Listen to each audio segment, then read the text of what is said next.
네, 안녕하세요. 아는내과TV의 내과 전문의 유두현입니다. 이번 시간에는 수두에 관해 알아보도록 하겠습니다.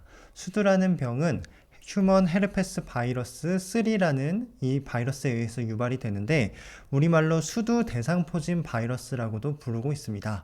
이때 이 대상포진이라는 이름이 들어가는 이유를 살펴보면 처음으로 이 수두 바이러스에 감염이 되면 이 전신에 수포가 발생하는 수두라는 병이 발생을 합니다. 이후에 이 병이 치유가 되면 바이러스가 완전히 우리 몸에서 사라지는 것이 아니라 이 신경절 안에 조용히 숨어 있다가 내 몸의 면역력이 떨어지게 되면 다시 복제를 일으켜서 내 몸에 여러 가지 통증이나 수포 이런 것들을 유발하는 질환이 바로 대상포진입니다. 즉 하나의 바이러스가 처음에 감염될 때는 수두라는 병을, 그리고 나중에 재활성화될 때는 대상포진이라는 병을 일으키기 때문에 수두 대상포진 바이러스라고 부르고 있습니다. 일단 전파 방식을 보면 이전의 단순 포진과 비슷하게 직접 접촉도 하지만 우리가 코로나의 전파 방식이 비말 전파 방식이었는데 이 수두는 그보다도 더 심한 공기 전파를 하고 있습니다. 이 공기 전파가 중요한 이유는 KF94 마스크를 쓰더라도 굉장히 작은 입자를 통해서 전파가 가능하기 때문에 더욱더 촘촘한 N95 마스크 같은 그런 것들을 차야만이 전파로부터 막을 수 있고, 그만큼 같은 공간에 있다면 대부분 멀리 떨어져 있더라도 전파가 될 수 있다라는 뜻이기도 합니다. 일단 우리나라 기준으로 봤을 때는 매년 한 10만 명 정도 발생하는데 코로나 유행 시기에서는 그 규모가 약 6.5만 명으로 줄어들었다라고 발표가 되었습니다. 주로 감염되는 연령층을 보면 4세에서 12세로 초등학교 들어가기 전의 친구들이나 초등학교 저학년 친구들에서 주로 발생한다라고 알려져 있고, 최근에 우리나라 역학 조사를 살펴보면 1세에서 2세에서는 이 수두에 대한 항체가 50% 형성됐던 반면에 점점 나이를 들어가면서 초등학교 4학년 정도가 되면 90% 이상 이 항체를 가지고 있다라고 알려져 있고, 또 다른 연구에서는 20, 30대가 됐을 경우에서는 약 90%는 수두에 대한 항체, 즉 수두를 한번 앓고 지나갔던 적이 있거나 수두로 백신을 맞음으로 인해서 항체를 보유하고 있다라는 이런 통계 자료를 확인해 볼 수 있었습니다. 즉 우리가 수두에 대한 면역력은 성인이 됐을 때는 약 5에서 10%만 수두에 대한 감염력이 있고 대부분은 면역력이 형성됐다라고 볼 수 있습니다. 수두는 대략적으로 연중 비교를 해봤을 때 4월 달에서 6월 달 혹은 11월, 12월 사이에 많이 발생한다라고 알려져 있습니다. 수두에 걸리게 되면 일단은 증상이 없는 경우는 드물고 대부분 증상이 발생한다라고 알려져 있는데, 처음으로 증상이 발생되기까지, 즉 바이러스에 노출되고 처음으로 증상이 나타나기까지는 대략 10일에서 20일 정도, 즉 2, 3주가량 소요가 된다라고 알려져 있고, 일단은 발진이 발생하기 이전에 하루 이틀 전부터 발열이나 피로감, 식욕부진, 두통과 같은 전신 증상이 발생하는데, 이러한 전신 증상은 발진이 생기더라도 2, 4일 동안은 지속된다라고 알려져 있습니다. 일단 제일 중요한 피부 병변을 살펴보도록 할게요. 피부는 이렇게 발진이 먼저 생긴 다음에 그 다음에 전신으로 이제 수포가 발생을 하는데, 그 수포도 일단은 얼굴이나 몸통 주변으로 발생을 하고 그런 발진이 나중에 서서히 사지로 흩어나가는 그런 양상입니다. 그리고 이 발진은 발진에서 머무는 게 아니라 그 다음은 수포가 형성되는데, 이 이슬과 같은, 즉 수포 내부에 고름이 차 있기보다는 먼저는 투명한 액체가 차 있게 되고, 그로 이후에 하루에서 이틀이 지나면 이제 고름이 차는 농포가 형성되고 이후에 가피가 형성되는데, 발진에서 이 딱쟁이가 생기기까지 과정이 대략 4일에서 7일 정도 소요가 된다라고 알려져 있습니다. 또 굉장히 두드러진 특징은, 일단은 이 발진이 일어나면 전체 이제 몸통에 발진만 일어나는 게 아니라 어떤 부분은 속도가 굉장히 빨라서 발진, 수포, 농포, 가피, 이미 가피를 형성한 것도 있지만 어떤 다른 부분은 이제서야 발진이 올라오기 시작해서 여러 가지 단계의 그런 병변들이 동시에 관찰되는 특징이 있고, 그리고 굉장히 가렵다라고 알려져 있습니다. 그리고 이제 이 수두의 양상은 돌파 감염 때는 약간 달라지는데, 우리가 코로나 때도 돌파 감염이라는 개념을 익히 들으셨겠지만 이 수두의 백신을 맞게 되면 95% 이상은 수두 발생을 예방한다라고 알려져 있습니다. 하지만 그럼에도 불구하고 수두 백신으로 커버할 수 없는 야생형 수두에 의해서 노출될 경우에서는 약 1에서 3% 정도 돌파 감염이 발생한다라고 하는데, 돌파 감염 때는 증상이 심하진 않겠죠. 그래서 백신을 맞지 않은 경우에서는 이렇게 전신 몸통에 수포를 동반하고 250개에서 500개 정도의 수포가 발생한다라고 알려져 있고, 열이 나고 대략 5에서 7일 동안 앓는 과정을 겪게 된다고 합니다. 하지만 백신을 맞을 경우에서는 수포도 50개 미만이고 열도 안 나고, 이 수포가 형성되기보다는 발진 위주로 병변이 자리 잡고 있다라고 알려져 있습니다.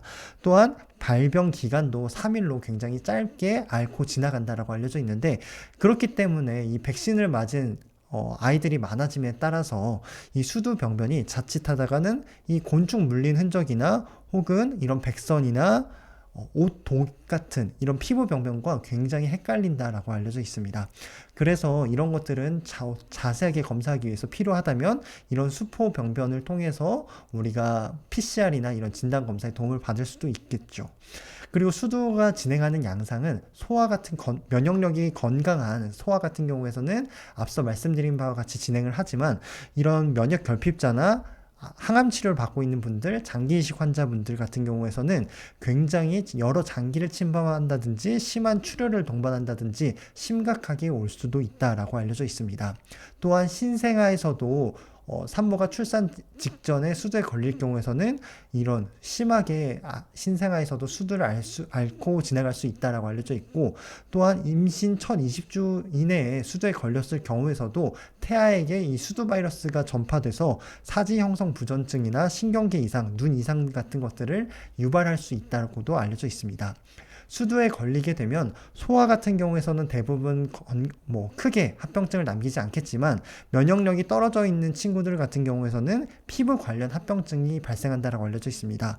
여러 가지 수포가 발생하면서 피부의 장벽이 얇아지다 보니까 이런 포도알균이나 사슬알균 감염증이 이 연조직에 유발될 수 있다라고 알려져 있고, 성인과 같은 경우에서는 폐렴부터 여러 가지 신경계 합병증까지 유발할 수 있다라고 알려져 있습니다. 수두 같은 경우에서는 면역력이 정상인 소아 같은 경우에서는 경과가 굉장히 양호하다라고 알려져 있지만, 사망률은 여전히 10만 명당 2명에서 3명꼴로 발생한다라고 알려져 있는데, 그 이유를 살펴보니까 1세에서 9세가 대략적으로 기준을 1로 잡았을 때 1세 미만에서는 4배 이상 더 사망률이 증가했었고, 성인은 무려 25배 이상 사망률이 증가했었는데, 그 이유를 살펴보니까 성인에서 수두로 인한 폐렴 합병증이 발생하면 치료하지 않을 경우에서는 거의 반절은 사망할 수 있다고 알려져 있습니다.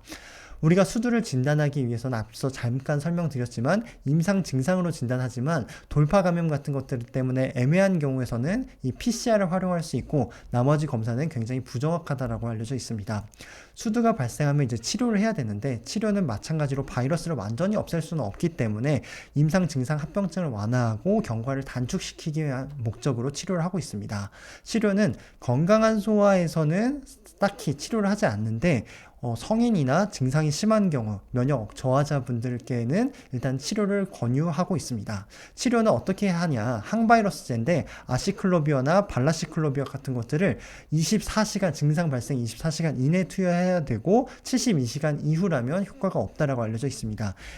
투여하는 용량이나 용법 같은 경우는 의료진 같은 분들은 해당 슬라이드를 참고하시면 되겠고요. 증상이 굉장히 심하거나 면역 저하자 분들 같은 경우에서는 주사로 투여해 볼 수도 있다라고 알려져 있습니다.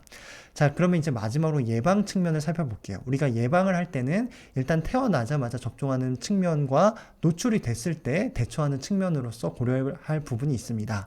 만약에 태어났을 때 우리가 1회 접종하거나 2회 접종하는 부분에 있어서는, 일단 미국 같은 경우에서는 2회 접종을 권고하고 있지만, 우리나라는 아직까지 비용 효과적인 측면에서 2회 투여가 아직까지는 실익이 있는지 없는지에 대한 추가 연구가 진행되고 있고요. 그렇기 때문에 현재는 국가 예방접종으로는 1회 접종만 12개월에서 15개월 사이에 접종을 허용하고 있습니다. 노출자 관리에서는 일단은 백신 접종으로도 예방이 가능하고, 항체 치료나 항바이러스제를 투여해 볼 수도 있는데, 해당 백신 부분은 제가 다음 영상에서 다뤄보도록 할 거고, 일단은 우리가 이 수두가 예방이 중요한 이유는 전파력이 매우 강하기 때문입니다.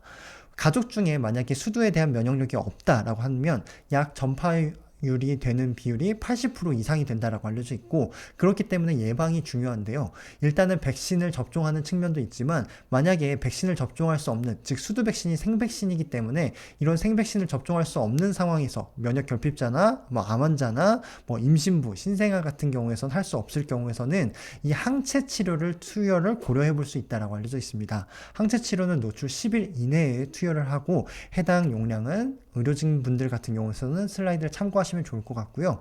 항바이러스제를 투여해 볼 수도 있습니다. 하지만 항바이러스제는 증거는 불충분하고 면역 기능이 정상인 경우에서는 권고하고 있지 않습니다. 노출하고 난 뒤 일주일 뒤에 이 아시클로비아 항바이러스제를 경구로 복용하는 용법은 다음과 같습니다.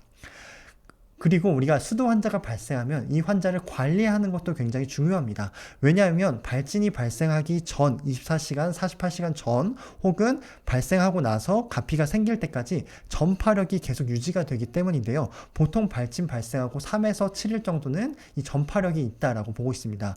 그렇기 때문에 발진 발생하고 나서 최소 5일 동안, 그리고 모든 병변에 딱쟁이가 들어붙을 때까지는 공기 전파를 차단할 수 있는 음압실에 격리해야 되는 것이 중요하다고 할 수 있겠습니다. 이상으로 수두에 대한 간략한 내용을 설명드렸고요. 다음 시간에는 수두 백신에 관해 좀 더 자세히 알아보도록 하겠습니다. 지금까지 경청해 주셔서 감사합니다.